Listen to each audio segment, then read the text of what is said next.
வணக்கம். நான் தூத்துக்குடி மாவட்டத்தில் ஈசி ஃபிட்னஸ் ஸ்போர்ட்ஸ் அகாடமி வச்சுருக்கேன். இங்கே வந்து நிறைய மாணவர்கள் என்கிட்ட பயிற்சி பெற்றுருக்காங்க. நிறையா மாரத்தான் நிறைய நடத்திட்டு இருக்கேன். நான் 25 கிலோமீட்டர் வரையும் மாரத்தானில் ஓடிக்கிட்டு இருக்கேன். இப்போ இந்த மழை காலத்துலேயும் இந்த தண்ணி இருக்கிற இடங்களில் 5 கிலோமீட்டர் டெய்லி 5 கிலோமீட்டர் ஓடிக்கிட்டு இருக்கேன் காலையில். இது நல்லா புத்துணர்ச்சியாக இருக்குது.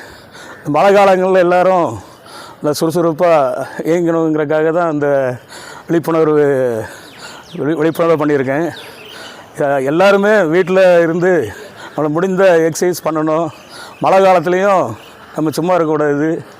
நமக்கு தேவையான எக்ஸசைஸ் தொடர்ந்து பண்ணி உடம்பை வந்து ஆரோக்கியத்துடனும் புத்துணர்ச்சியோடும் வைக்கணும். அப்போ உடல் வலிமை பெறும். இன்னும் இந்த மாவட்ட நிர்வாகமும் மாநகராட்சி நிர்வாகமும் இங்கே சிறப்பாக செயல்பட்டு கொண்டு இருக்குது.